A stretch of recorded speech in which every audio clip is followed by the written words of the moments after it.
Hi everyone, my name is Jean Kozak and I'm here to walk you through Module 7, which deals with quantitative data analysis and collection.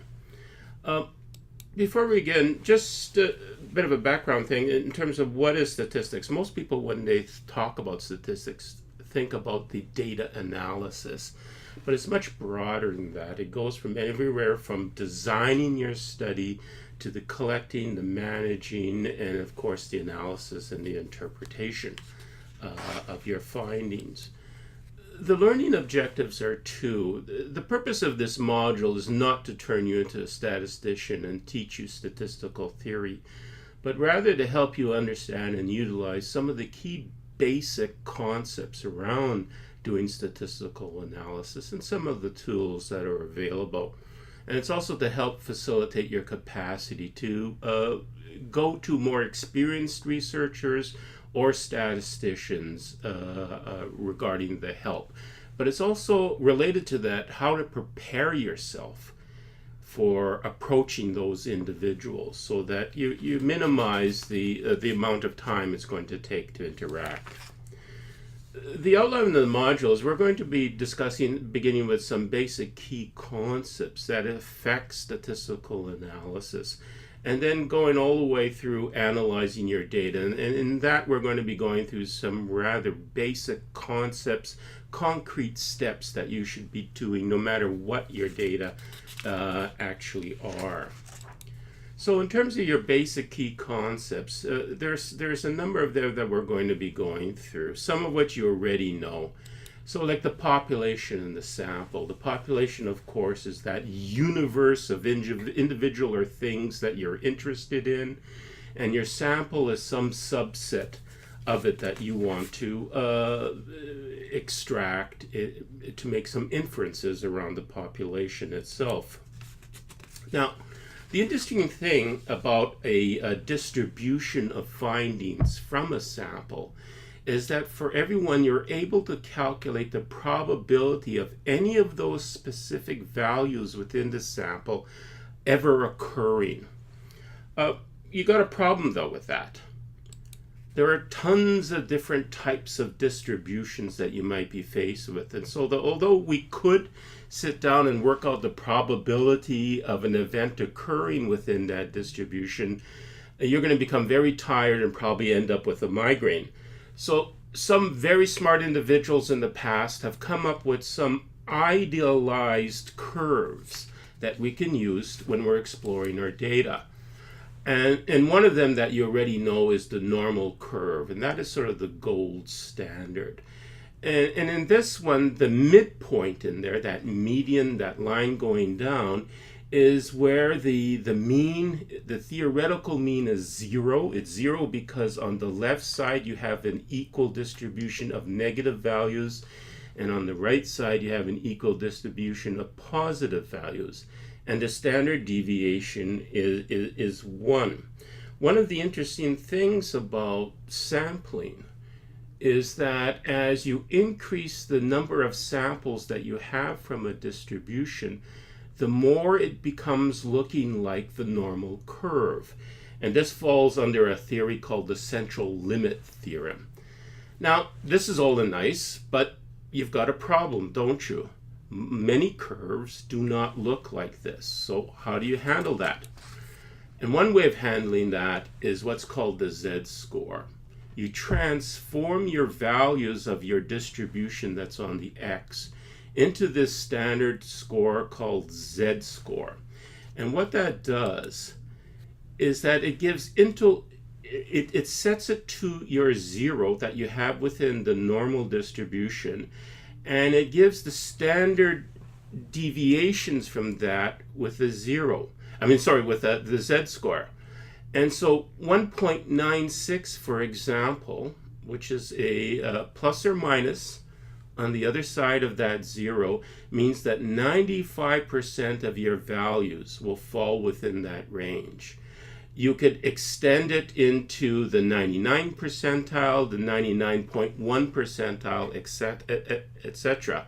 There's nothing sacred about that, but I want you to remember that number there, 1.96, as we're going to be coming back to it from time to time. The other concept that you have to have underneath your belt is that of power, and that's related to your chance of finding a significant result. And most of you know about the null and alternative hypothesis. And what power allows you to do is to help not only design your study, so for example, estimating the sample size that you're going to need, but also determine whether or not you've got a significant or clinically meaningful effect. And in that, there are two concepts that you have to keep in mind, and that's the type 1 and type 2 error.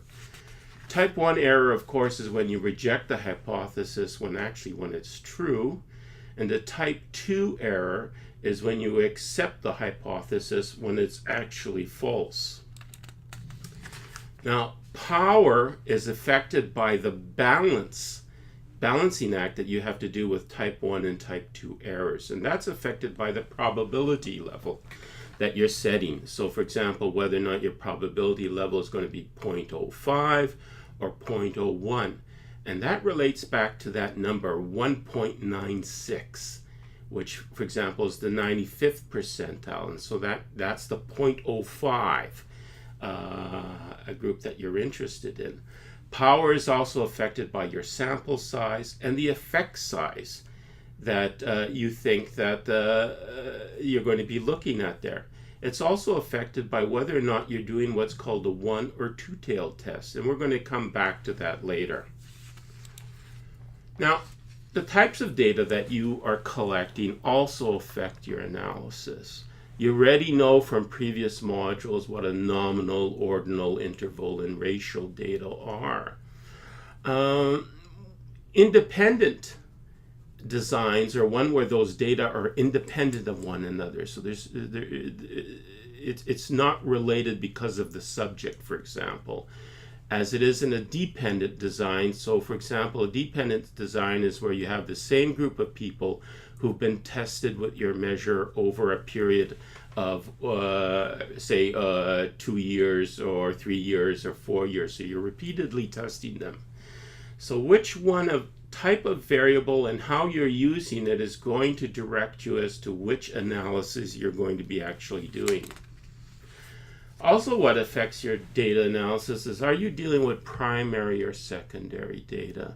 The primary data are those that, of course, that you're collecting itself, and there's a variety of designs as you've already explored in previous modules, or secondary data, and those data that's already been collected elsewhere. So census data, large epidemiological studies that you may be taking information from. The problem with that, however, is that you have to be very careful about how were those data obtained, the sampling, etc., the size, because it was estimated for something else and not necessarily your study. But there are methods that you could use to try to adjust any bias in those secondary data. And there are techniques that we're not going to go into in this module, but there are things like, for example, bootstrapping. So let's look at designing your study around the whole issue of sample and sampling. Now, a lot of things can affect your study down the road, and they're all up in how well you plan it in the beginning. Already you know of things around research design, measures, etc. But what I want to focus on in this one is this whole issue around the sample and planned analysis. So sample size usually deals with the question that comes to me is, how many people will I need in order to be able to do my study? And I always look back at the person and say, well, that depends. It depends on your study design. Are you doing a survey? Is this a pilot study where sample size really doesn't matter that much? Is it a randomized controlled trial or something else? What is your desired analysis? Say a regression versus a t-test. Each of those demand a certain amount of power, a certain number of people within the analysis to be able to do that. What is the effect size that you're looking at? Most of the times we don't know, so formulas that demand you to give an effect size, you set to 0.5, that being chance. Your alpha level, whether you're doing one or two-tailed, and again, we're going to get into that later on. The desired power. So do you want to, how well do you want to be able to be confident around something being able to be detected. It's affected by confounders, so the non-compliance, crossovers, loss due to follow-up due to things like death, etc. All of these factors play into mind when you're trying to determine what sample size you're going to be needing. Now, you can have all the formulas, etc. around the world, but really sample size turns into a balancing act like most things. And it deals with what are your resources? How much money, for example, do you have for this study? Your time. How many individuals or things that you want to measure can you reasonably expect to get? Where are they coming from? And those are the limitations that will be affecting your sample size. The actual calculating of sample size, you can look at a number of different ways. One thing that we do is we look at previous studies that use similar designs looking at the same thing, but only use those for guidance purposes themselves. There are a whole host of formulae that you can use for estimating sample size. There are published tables that you can use, but both for the formula and the published tables, you have to be careful because there's so many different ways of estimating sample size. There's also available software. There are statistical software that can do sample size calculations for you for around the power analysis. G-Power 3, version 3, for example, is a good one that's free. And it takes a little while to get used to it, but anyone who wants to get seriously into research, I would strongly recommend downloading that one and playing with it. And there are also a whole host of online calculators that you can find through your web searches. But again, be careful. You have to know which calculation to use for the type of study that you have. Here's an example of estimating sample size for the simple prevalence. So here what we're looking at, there's our famous 1.96, so we're looking at the 95th percent confidence interval. And let's say we're looking at something where the expected prevalence of it is around 20% in the population that we're interested. And then we have to set the level of precision, and that's the alpha level in this formula. So in this case, because we're using 1.96, we're setting the level at 0.05, and you can see from the calculations there, I'm missing what comes after that decimal place, but rounding it up, you have actually 246 subjects per group that you might be interested in to be able to detect what it is that you want to be looking at, say a prevalence of a condition. The problem that you have is that this formula doesn't take into all those other confounders I had mentioned before, for example, refusal rates, dropouts, etc. So this gives, most formulas will give you a rough indication, but then you got to factor in, for example, do you expect a 10% dropout rate? Do you expect a 20% refusal rate? So you have to add on to your number around the sample size for that.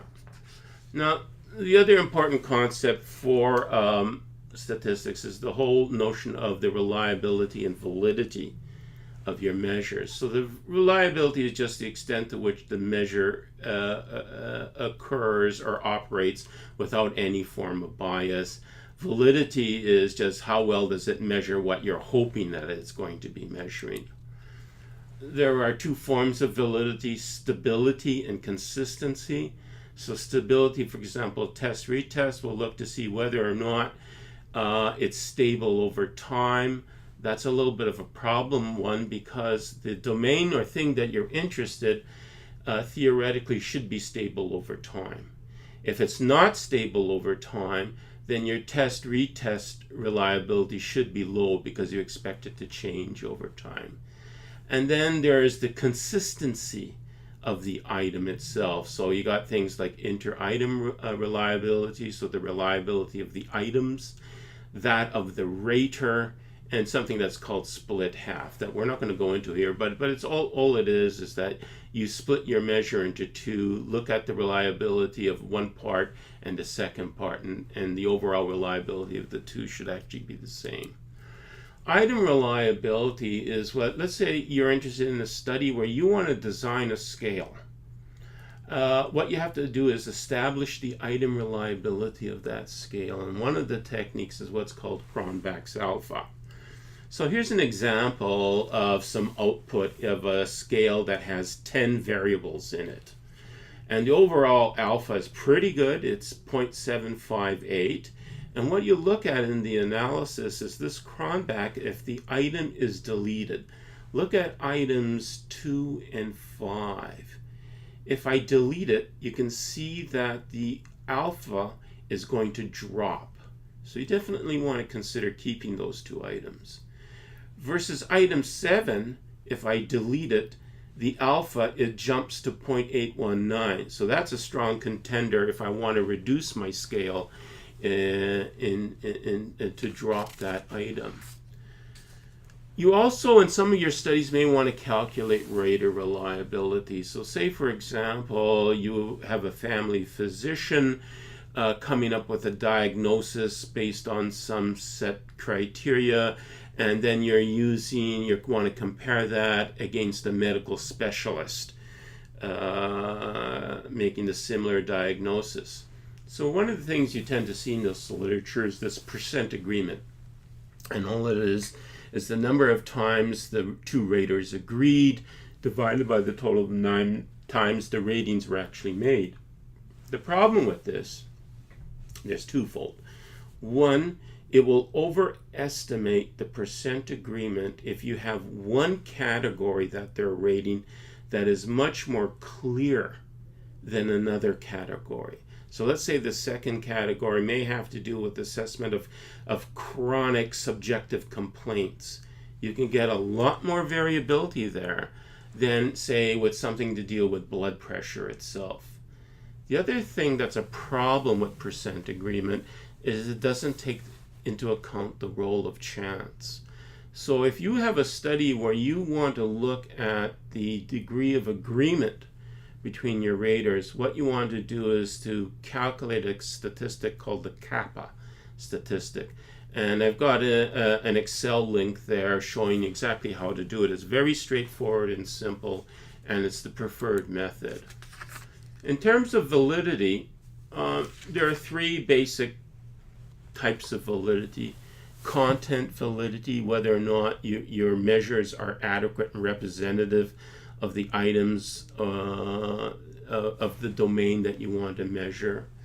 Construct validity, how well are those items fit the theory around. So if you want, let's say you're developing a scale around depression and you've got a bunch of items there, how well do those items fit the various ways in which depression can be expressed? A very weak form of this form of validity that you see in the literature is what's called face validity. And that's where you get, say, a bunch of experts to sit around, look at your scale, and do the belly button observation of saying, oh, I think all these measures are right, or why are you measuring shoe size for trying to get at depression? Drop that item. The other one is criterion validity, and probably most of you know this one.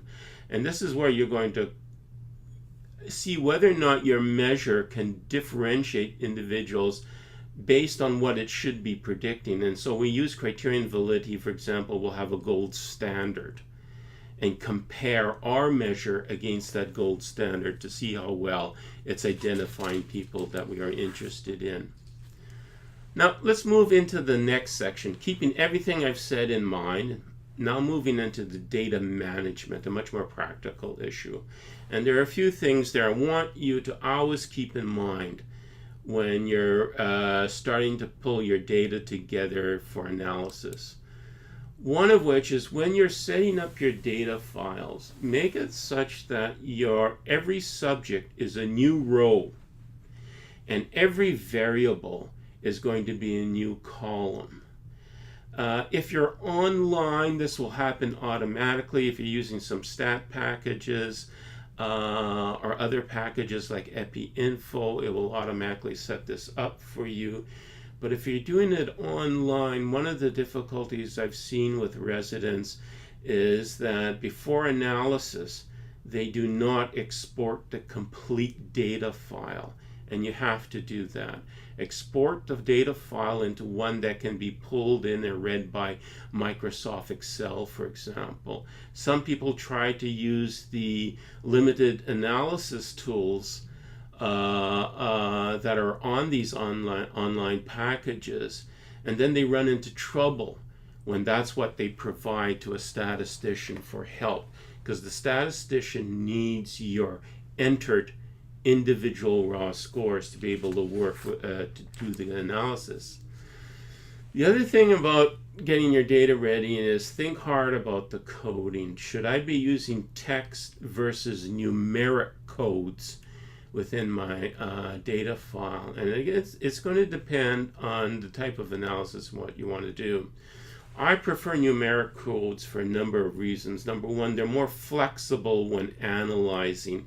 Some statistical packages, if they see a text code, say male or female, and you want to do a t-test on it, it will not accept it. It needs to have a numeric code for female and male in order for the analysis to be done. The other thing is I find numeric codes are easier to spot data entry errors, and I'm going to show you something around that very soon. Numeric codes also, I feel, add an added layer of protection in that it makes it more anonymous. If for some ever reason, God forbid, I lose my data file, all anyone's ever going to see is numbers, no names, etc. within there. And so it'd be very difficult for them to break the codes within there. The other thing to remember too when you're coding is how to handle multiple response variables. So these are variables, for example, a pick list of things, and an individual could pick some of them or all of them within there. The best way of handling that is to make each of these choices its own variable. So it's going to have its own unique column. So if something wasn't picked, I'd leave it a blank or assign it a 0. Or if the option was picked, I would give it a 1, for example. There's another way of doing it, but it can be very laborious if you have a large number of options, and that's you're going to be assigning a unique code. But the trouble is then you get into large digits, because what if somebody picked 6 different things from somebody else? It's a lot easier just to put it into its own variable. The other thing you have to do is to check your data entries before you start the analysis. And the easiest way for you to do that is to generate a frequency table for every variable that you have. So here's an example of a data entry thing I've seen quite commonly around sex. So you should have 2 variables, female or male. But in this case, I put in a text rather than numeric code. And so these are the type of errors I'll tend to see. I'll see a blank, and it says there's 2 of them. And what has happened there is that I didn't enter something into that cell or that variable column, but I hit the space bar by accident. When I look at it, I don't see anything there, but a statistical program is going to interpret that space as a text code, and it's going to tell me you've got 2 of them. The other way is if there's something wrong in my spelling of it. I could have, for example, a gap between the F and the E for female, or a small m for male. And so when I am analyzing the data, each of these is going to be forming a group. And so I need to clean that up before I actually get to the analysis. Now, there are tons of data analysis tools out there. The 2 major ones that people use are either SAS or IBM SPSS. Big debate going on for a long time as to what is the difference between the 2. The basic differences are that SAS is great for very large databases. So, for example, pharmacare data that you may have. It's great if you have to do a lot of complicated recoding of your variables. And it's also very good for more advanced statistical analysis where you want to specify the design for the analysis. The downside is that you have to be quite knowledgeable in the use of SAS and also in programming. The other package is IBM SPSS, and it's good for all the other reasons that SAS isn't. It's very easy, but it's difficult with IBM SPSS, for example, to handle more complicated coding. There are different tons of packages. I already mentioned GPower. EpiInfo you can download for free, which is quite good. There are online programs like SurveyMonkey and RedCap. And there's also Spreadsheet, which is probably the one you're going to be dealing most with in entering your data. And the one, of course, is MS Excel. And the nice thing about something like Excel is that if you have to migrate your data into a statistical package, it's easily done with Excel. Now let's get into analyzing your data itself. There are three basic steps you must always keep in mind, no matter what your data are or the type of analysis you want to do. And that is, you're going to describe your data, then you're going to show your data, and then you're going to make inferences from your data. So in terms of describing your data, we get into what are called descriptive statistics, and there are three basic types of it. One we've already come across, and that's your frequency distribution. Here you've got the distribution of sex. I've cleaned it up.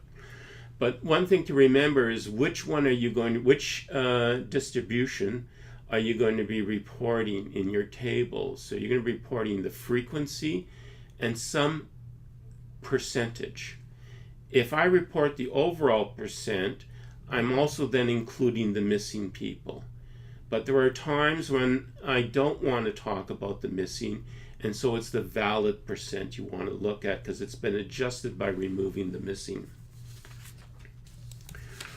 Now, the frequency, when you're looking at a frequency distribution, there's several things that you've got to describe to your reader.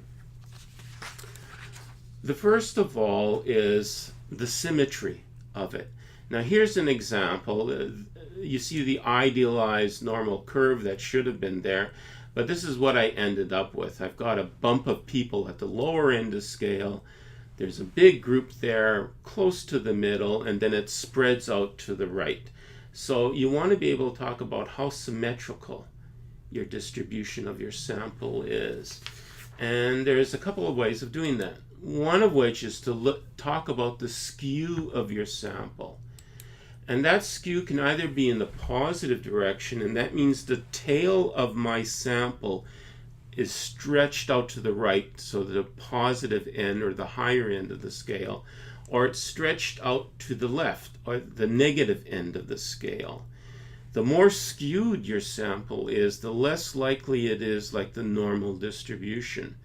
And that will affect what statistics you're going to be using, as well as whether or not you may want to consider transforming your data into a normal distribution. The other is the kurtosis of it, and that has to deal with how flat the top of your curve is. So if your curve is very pointy, what that means is that your scores are distributing highly around the mean. So the standard deviation is much more narrow in that distribution. Whereas if it's flattened like the last curve there, that means you've got a larger spread or a larger standard deviation. Now, the other way of the descriptive statistics that you're going to be using is to look at the central tendency. And already you know about those, the mean, the midpoint where 50% are happy, and that's being the median, or the most frequent being the mode. There's also this thing called the mid-range that sometimes you'll see discussed. Now, remember this distortion that I've got here, or the skew, I should say, that I've got in my sample. Look at the mean. What happened in this case is that in this distribution, my mean has been dragged to the left. So if I reported the mean, that's what I'm reporting. If you've got a skew in your distribution, it's the median that you should be reporting, because that's actually where the true average point will lie in a skewed distribution. The third way of my descriptive statistics, so I've talked about the frequency of things, I've talked about where the midpoint seems to be, And now I want to talk about that spread. And there are various ways of looking at spread in terms of range, quartiles, etc. But there are two concepts that come into play when we're talking about dispersion. And one of which I want to talk about is the confidence interval and the standard error. Now, the confidence interval, all that basically defines is a zone in which you are confident that the measure you have, the score of it, lies within 95%. If it falls without out that, then there's something about that sample, etc. You can set that for 99% or anything else. So here's an example of what you'll see sometimes published in the literature. And here somebody reported the risk ratio and the confidence intervals associated with that. Rule of thumb, if you see a confidence interval like that for death that crosses a value of 1 or whatever the point of equivalence is, the value will not be significant. If you have a range that doesn't cross that 1, you're pretty certain that you're going to see a significant finding, and you can see that there with the probability. How you calculate the confidence interval for a sample, very straightforward. 5 things that you have to apply, and so this is the standard error. That X bar there is the mean of your sample, so that's that descriptive one that you picked up. There's our friend 1.96, so that sets the limit, saying that 95% of your values fall within that 1.96. And there's then the other part of the equation has what's called the standard error of the mean. And that is where you take your standard deviation from your sample and divide it by the square root of the number of people within your sample, your n. One of the things to note is that as the standard error of the mean gets smaller, your sample is going to get larger. And what that reflects is the more times you sample from the population, the more like your distribution is going to look like a normal curve. When all your samples are deviating from it, that's what we call the standard error that we're looking at here. We plug in our formula there and take the mean that we have, minus it from the result of multiplying 1.96 against the standard error, and we also then add that to our mean, and you're going to get the distribution for the confidence interval being the low end and the high end. The other way that you're going to present your data, so we've worked out the central tendency, the descriptive statistics. Now you've got to show that. And there's a whole number of ways in which you're going to be showing it. Histograms, bargrams, box and whisker plots where you show the quartiles and the lines from those quartiles are what are called the whiskers, etc. I'm not going to go through these because you can find them on the net and in your modules themselves. There are others, pie charts, time plots, and of course tables, where you're going to be always showing you what is your sample size, so your n, the frequency of your variable, and whatever descriptive statistic or the summary statistic that you're using. Now let's go into really what is the core part of this module, and that's the inferential statistics. So now you want to analyze your data beyond the descriptive, because now you want to make some sort of inferences. Now, the test statistic that you're going to apply, there's a basic thing that it looks at. It looks at the variance explained, or the effect, divided by the variance unexplained, or the error. You deciding which test statistic you use is going to depend on the assumptions around the statistic. So the study design will affect it. What are you analyzing? You run into this problem when you start doing what are called post hoc comparisons. So let's say you did your major analysis that you planned, but now you're looking, some interesting things popped up, and now I'm going to do a whole bunch of multiple t-tests.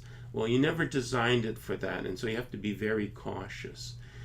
The type of statistic you use can depend on the type of variable, your confidence interval levels, whether or not you've got a normal distribution or a skewed distribution, and a number of other things as well. So your statistic and your result is going to depend on whether or not you're using a one-tailed or a two-tailed level of confidence. The one-tail means is that you've set your p level to 0.05 for the 95th percent confidence interval. And what it means is that you're pretty darn certain your score is either going between the difference, say, between your two groups is going to be in the negative end of that, or the difference is going to be in the positive end. So let's say your score over time 1 and 2 has increased. If you know that, then you can set it. Most times, though, we don't know the direction it's going to go, or we're not certain, we're not positive about it, and so you're going to use what's called a two-tailed test of significance. It's more conservative because now you split your p-value, and what you've set it to now is 0.025. Whether or not your sample is independent and dependent is going to affect which statistics you use. The dependent one, for example, is that one where you're measuring the same person over time. Independent is when your groups are not related to one another. So let's say you've only tested them once, and their group 1 is quite different from group 2. The parametric statistics that you use, it's all based on the normal distribution and its assumption. So your distribution either has to approximate the normal distribution. Fortunately, most statistics are robust enough that they can handle skews within there, or you've got to transform it. Non-parametric statistics are those others that are not based on the normal distribution. So an example of the parametric are things you already know are t-tests, things like analysis of variance, regression analysis. Non-parametric are things like chi-square or Spearman's rank correlation coefficient. So here's an example of a little decision tree. Interval data, if I have independent groups and I want to do a t-test, say between two groups, I use what's called an independent t-test. If my two groups are the same, say time 1 and time 2, I have to do a different type of t-test, and that's called a dependent t-test. That's true with other statistics as well, depending on the type of variable that you're looking at, ordinal or nominal. And here's an example comparing two or more groups. If I have, for example, looking at mean differences between groups that are independent, and I've got a whole bunch of variables I want to measure, I might use a MANOVA. Whereas if I have the same individual and a whole host of variables done over time, I'm looking at a repeated measures design because it's a dependent group. I just want to spend some time now on two statistics that you'll always see within the medical literature. And one is the calculation of a chi-square. Now, a chi-square is a measure of the goodness of fit of the hypothesis. So what is the association between your categorical variables? Again, you only use it for the categorical variables. So let's say I want to look at a frequency of men and women and diabetes, yes, no. It's impractical to compute a mean because it's meaningless. And so all I'm dealing with in a chi-square are the frequencies. And I have to calculate what are called the actual and expected frequency for each contingency table that I'm looking at. So here's what you normally look at. Here's the formula for a chi-square where within each cell, so let's say you have a 2 by 2, you're going to have 4 cells. I take the observed in cell 1 minus the expected one that you have to calculate. square it, and divide it by the expected sample. And there are a lot of websites that will show you how to do this here. When I'm reporting it, I'm going to report it like this: chi-square, and in brackets will be my degrees of freedom, equals what the chi-square value is and what the p-value is. Degrees of freedom is a little bit of a tricky concept. Let me see if I can describe it for you. Let's say you have 20 possible variables. So the first 19 of those variables are free to fit any of those 20. That last variable that you have is no longer free. It can only take up that last value.